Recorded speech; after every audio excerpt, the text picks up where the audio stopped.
اعوذ باللہ من الشیطان الرجیم، بسم اللہ الرحمن الرحیم۔ درس نمبر 12، علوم قرآن۔ گزشتہ درس یہاں تک آ کے پہنچا تھا کہ مکی اور مدنی آیات کو پہچاننے کے کچھ راستے ہیں۔ پہلا راستہ تو یہ ہے کہ اصحاب اور تابعین کی باتوں پر عمل کیا جائے۔ دوسرا، خصوصیات مکی اور مدینے میں نازل ہونے والے سوروں کے الگ الگ خصوصیات ہیں، الگ الگ آہنگ ہیں۔ پہلے مکی سوروں کی ویژگی کو دیکھ لیتے ہیں۔ ویژگی سورہ و آیات مکی، ویژگی سورہ و آیات مکی۔ اس میں ظاہر سی بات ہے جو آپ مکی سوروں میں دیکھیں گے خصوصیت اکثر مقامات پر اس کا برعکس مدنی میں ہے۔ پہلی چیز یہ ہے، اچھا یہ صورت، یہ جو ویژگی ہے، خصوصیت جو غالباً ہے، غالبی ہے، ضروری نہیں ہے کہ 100% یہ خصوصیت جو ہے مکی میں پائی جائے یا مدنی میں پائی جائے۔ جو خصوصیت بیان کی جا رہی ہے غالباً ایسا ہی ہے۔ کیا کہ مکی سورے جو ہیں وہ چھوٹے ہوتے ہیں اور ان کی آیتیں چھوٹی ہوتی ہیں۔ مثلاً آپ دیکھ لیجئے کہ والضحیٰ واللیل اذا سجا ما ودعک ربک وما قلی، ہے نا، چھوٹے چھوٹے، یا مثلا انا اعطیناک الکوثر فصلی لربک وانحر ان شانک هو الابتر، یہ سورہ ہو گیا۔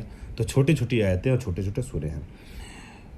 اس کے علاوہ مکے کی سورے میں چونکہ ابھی مسلمان نہیں ہوئے لوگ، مومنین نہیں ہوئے ہیں، لہٰذا عام انسانوں کو خطاب کرتے ہوئے گفتگو ہو رہی ہے۔ یا ایھا الناس، زیادہ تر خطاب یا ایھا الناس سے ہے، اور ابھی فقہ کی ضرورت نہیں ہے، لہٰذا فقہی مسائل پہ گفتگو نہیں ہو رہی۔ عام طور پہ عقائد کی، علم کلام کی باتوں پر گفتگو ہو رہی، توحید وغیرہ کو پیش کیا جا رہا ہے، اسلام کی طرف دعوت دی جا رہی ہے مکے کے سوروں میں اور آیات میں۔ اور باطل جو عقیدے ہیں مشرکوں کے، اس سے سختی سے پیش آیا جا رہا ہے۔ اس میں صاف صاف کہا جا رہا ہے کہ تم جو ہے کیوں بت پرستی کی طرف جا رہے ہو، تم کیوں شرک کر رہے ہو، تمہیں جہنم کے دردناک عذاب سے روبرو ہونا پڑے گا۔ اس طریقے سے سختی سے برخورد کی جا رہی ہے۔ اور اسی طریقے سے جو حق کے مقابلے میں ڈٹنے کی کوشش کرتے تھے، ایسے افراد سے تندی سے خطاب کیا جاتا ہے کہ تمہیں اپنے کیے کی سزا جو ہے وہ ایک نہ ایک دن بھگتنی پڑے گی اور تمہیں ذلت و رسوائی کا سامنا کرنا پڑے گا۔ اس طریقے کے مفاہیم کو اس میں پیش کیا گیا ہے۔ اور اسی طریقے سے ایک صفت مکی سورہ کی یہ ہے کہ دینی جو ارزشائے دینی ہیں، مثلا جو دینی ویلیوز ہیں، اس کی طرف دعوت دی جا رہی ہے، اخلاقیات کی طرف دعوت دی جا رہی ہے، عقیدے کی سلامتی کی طرف دعوت دی جا رہی ہے، دشمنی کو ترک کرنے اور لجاجت یعنی ضد اور ہٹ دھرمی کو چھوڑ دینے کی بات کی جا رہی ہے۔ کیوں تم لجاجت اور ضدیت اور ہٹ دھرمی پہ آمادہ ہو؟ ذرا غور تو کرو کہ ہمارا پیغمبر جو کہہ رہا ہے وہ صحیح کہہ رہا ہے کہ نہیں کہہ رہا ہے، احتمال پہ غور تو کرو۔ جب مدنی سورہ کی گفتگو آتی ہے تو اس میں غالباً یہ خصوصیات ہیں۔ مثلا مدنی سورہ طولانی ہیں، ٹھیک ہے، آپ دیکھ لیے سورہ کوثر ہے، سورہ توحید ہے، سورہ ضحیٰ ہے، یہ سب سورہ چھوٹے چھوٹے ہیں مکی سورہ۔ لیکن سورہ بقرہ ہے، سورہ نساء ہے، سورہ آل عمران ہے، ایسے سورہ جو ہے وہ مدنی سورہ جو ہے وہ لمبے لمبے ہیں، طولانی ہیں۔ اس میں چونکہ مسلمان ہو چکے ہیں لوگ، ایمان لا چکے ہیں، لہذا زیادہ تر یا ایھا الذین آمنوا کہا گیا ہے مدنی سوروں میں۔ احکام اور حقوق فردی اور اجتماعی بیان کیے گئے ہیں کہ عورت کے حقوق کیا ہیں، شوہر کا حق کیا ہے، زوجہ کا حق کیا ہے، اولاد کا حق کیا ہے، اسلامی معاشرے کا حق کیا ہے، پڑوسی کا حق کیا ہے، یعنی اجتماع اور فرد دونوں کو مد نظر رکھا گیا ہے اور حقوق اور احکام پر گفتگو کی گئی ہے۔ اور اہل کتاب سے، وہاں مشرکین سے مقابلے کی یا مقابلے کی گفتگو تھی مکی سورے میں، یہاں اہل کتاب سے مقابلے کی بات ہو رہی ہے۔ اس کے بعد لہن سور مدنی اور آیات مدنی بہت نرم ہے، ملائم ہے، ٹھیک ہے۔ سختی اور تندی جو وہاں تھی، عذاب سے ڈرانا اور مطلب ہمارے لفظوں میں ہڑکانے والا انداز وہ نہیں ہے، بہت نرمی سے باتیں کی جا رہی ہیں، سمجھائی جا رہی ہیں۔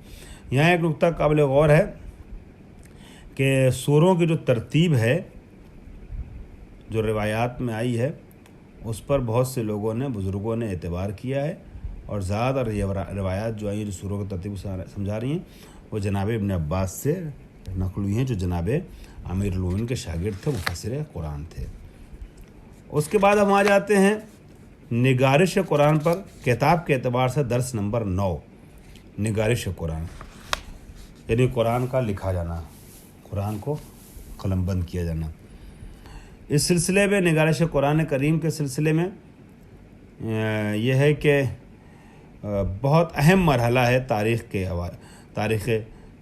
قرآن کریم کے نقطۂ نگاہ سے، تاریخ قرآنی کے پوائنٹ آف ویو سے جب قرآنی تاریخ ہم پڑھتے ہیں تو بہت اہم مسئلہ تاریخ قرآن میں یہ پیش آتا ہے اور یہ ابھر کے سامنے آتا ہے کہ قرآن کب لکھا گیا اور کس طریقے سے لکھا گیا، اور اگر زمانے پیغمبر میں قرآن قلم بند کیا گیا تو کس طریقے سے قلم بند کیا گیا، کیسے محفوظ کیا گیا۔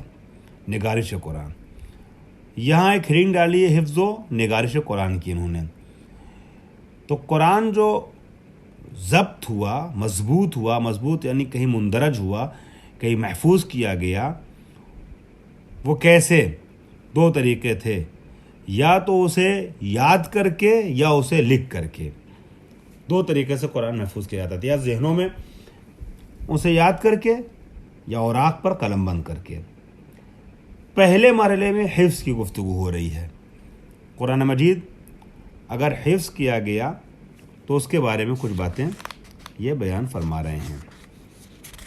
حفظ کے بارے میں جو گفتگو ہو جائے گی تب نگارش قرآن پہ جائیں گے۔ پہلا مرحلہ نمبر 1 الف، وہ کیا ہے؟ بخاطر سپاری آیات، بخاطر سپردن یعنی یاد کردن، حفظ کردن۔ پیغمبر اکرم نے حفظ قرآن کے سلسلے میں کچھ خاص توجہ اپنی مبذول فرمائی تھی، اور برابر اصحاب سے کہتے رہتے تھے کہ قرآن یاد کرو، قرآن حفظ کرو، حفظ قرآن کی طرف تشویق و ترغیب فرمایا کرتے تھے۔ اور پیغمبر اکرم کے حکم کی بنیاد پر بہت سے اصحاب نے قرآن کو یا قرآن کی آیات کو حفظ کیا تھا۔ یہ افراد جو قرآن کو حفظ کرتے تھے ان کو شروع سے ہی حفاظ کہا جا رہا، البتہ پہلے جماع القرآن بھی کہا جاتا تھا، لیکن حفاظ کا لفظ اس وقت بھی تھا اور اب بھی ہے۔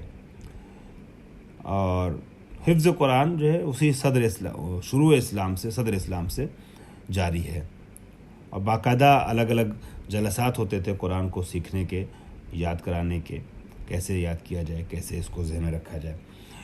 اس سلسلے میں سب سے بڑا نام جو ہے وہ امیر المومنین کا ہے۔ امیر المومنین حافظان زمان پیغمبر میں برجستہ ترین شخصیت، نمایاں ترین شخصیت تھے، خود بھی حافظ قرآن تھے اور ابن عباس جیسے شاگردوں کی تربیت بھی کر رہے تھے حفظ قرآن کے لیے، اور ان لوگوں کو قرآن کا حافظ بنا رہے تھے۔ تو زمان پیغمبر کے برجستہ ترین اور نمایاں ترین حافظوں میں امیر المومنین کے علاوہ جو 2-4 نام لیے جا سکتے ہیں، اس میں عبداللہ ابن مسعود، زید بن ثابت اور ابو الدرداء جیسے حافظوں کا نام ذکر کیا جا سکتا ہے، اور بھی کچھ حافظوں کا ذکر صاحب کتاب نے بھی کیا ہے اور دوسرے بعض لوگوں نے تذکرہ کیا ہے، لیکن یہ 2-3 نام بعنوان مثال پیش کیے جا سکتے ہیں۔ قرطبی کا کہنا ہے کہ پیغمبر اکرم کے زمانے میں حفاظ قرآن کی تعداد 70 سے زیادہ تھی۔ کیسے یہ بات کہہ رہے ہیں 70 سے زیادہ تھی حفاظ قرآن کی تعداد؟ کیونکہ 2 بڑی جنگیں ہوئیں جس میں کئی حفاظ مارے گئے، شہید ہوئے۔ ایک جنگ یمامہ اور ایک جنگ بیر معونہ۔ یہ جو 2 جنگیں ہوئیں، جنگ یمامہ اور جنگ بیر معونہ، ان 2 جنگوں میں مسلمانوں کی طرف سے جانے والے سپاہیوں میں کئی ایک حفاظ قرآن تھے۔ اس میں تعداد بعض کتابوں میں بیان کی جاتی ہے کہ 70 لوگ شہید کر دیے، 70 حفاظ کا شہید ہو جانا بہت بڑا سانحہ تھا، جس کی وجہ سے لوگ فکر میں ہوئے کہ اب یہ اگر حافظ اس طریقے سے شہید کیے جائیں گے تو قرآن ختم ہو جائے گا، لہٰذا ضروری ہے کہ قرآن کو لکھا جائے۔ یہ 70 اصحاب کی، حافظ قرآن اصحاب کی شہادتیں قرآن مجید کی نگارش کا، اس کی تحریر کا، اس کے قلم بند کیے جانے کا ایک بہت بڑا سبب ثابت ہوئی۔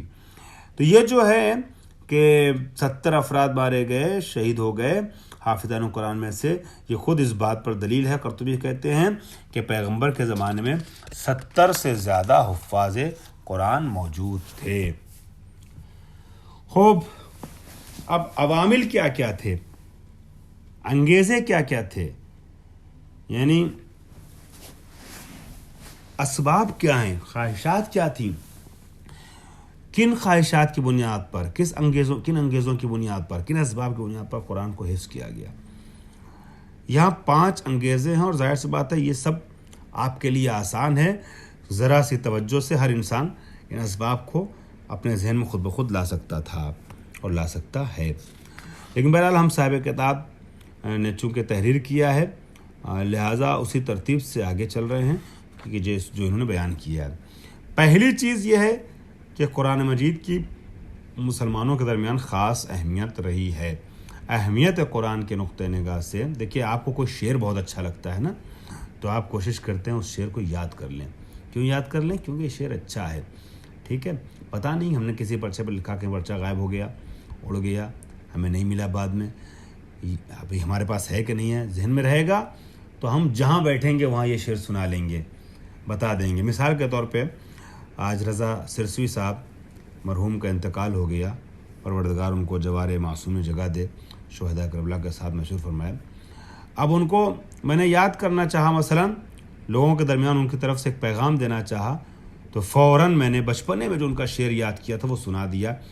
آج 30 سال بعد جو شعر میں نے 30 سال پہلے ان کا یاد کیا تھا وہ شعر سنایا اور لوگوں کے درمیان، اور میں ان کی طرف سے میسیج دیا کہ ناپاک زبانوں سے نہ لو نام حسین، لوٹی ہوئی دولت سے محرم نہ کرو، جن ہاتھوں سے باطل کی حمایت کی ہو ان ہاتھوں سے شبیر کا ماتم نہ کرو. یہ شعر چونکہ یاد تھا، مجھے پسند تھا، تو میں نے دماغ میں دوڑا لیا. کاغذ پہ تو لکھا، مگر کاغذ پتہ نہیں کس دنیا میں گیا، مجھے نہیں معلوم، مگر وہ شعر آج بھی میرے ذہن میں محفوظ ہے. اسی زمانے میں بچپنے میں 30-32 سال پہلے جب میں بہت چھوٹا تھا، اس وقت میں نے شعر یاد کیا اور ممبر سے پڑھا. حقوق مار کے، اب دیکھیے یہ سارے اشعار وہ ہیں جو شاعر کو زندہ کرتے ہیں. حقوق مار کے دولت کو جوڑنے والے، عذاب جھیلے گا تو سب مزے اڑائیں گے، چھڑیں گے بات تیرے جائیداد کے جھگڑے، دلال اور پولیس تیرا مال کھائیں گے. زمین پیسہ مکانات سونا چاندی عزیز، بجز کفن تجھے کچھ بھی نہ دینے پائیں گے. نماز روزہ خمس اشک اور خاک شفا، اندھیری قبر میں یہ 5 کام آئیں گے. تو یہ جو رضا سرسوی صاحب نے اشعار کیسے، اور بھی بہت سے اشعار ہیں. بش جو ہے، جو جارج بش کا باپ تھا، اس نے جب کربلا پہ اور عراق پہ حملہ کرنے کی بات کی تو ان کا قطع، تو اس کا ایک شعر مجھے یاد رہ گیا، روضہ شبیر پر، یا اسی دوسرے بش نے، بیٹے نے، تو اس وقت کہا تھا روضہ شبیر پر اگر ایک بھی حملہ ہوا، بش تجھے رشدی سے بھی بدتر سزا دی جائے گی. ایسے بہت سے بے شمار اشعار ہیں. تو یہ اشعار جو ہمارے اور آپ کے ذہنوں میں محفوظ رہ گئے، اس نے رضا سرسوی صاحب کے اشعار کو جو ہے زندہ رکھا، اور ان کی شخصیت کو زندہ رکھا، اور زندہ رہیں گے. سینہ بسینہ یہ چیزیں منتقل ہوتی چلی جائیں گی. تو پتہ چلا کہ انسان کو جو چیز اچھی لگتی ہے اس کو یاد کر لیتا ہے. تو اہمیت قرآن، جو چیز اہم ہوتی ہے اسے ذہن میں رکھتا ہے. اہمیت قرآن مسلمانوں نزدیک زیادہ تھی، لہذا مسلمان اس کو یاد کرتے تھے. فصاحت و بلاغت قرآن مجید کی ایسی تھی کہ لوگوں کو اپنی طرف کھینچ رہی تھی، اور لوگ قرآن کو یاد کرنا چاہتے تھے. اس زمانے میں جب فصیح و بلیغ اشعار یاد کرتے تھے اور نمونے کے طور پر کرتے تھے لوگ، تو اس سے بہتر چیز قرآن کی مل گئی تھی. تو بلغاء اور فصاح جو ہے قرآن کو اس وجہ سے بھی یاد کرتے تھے.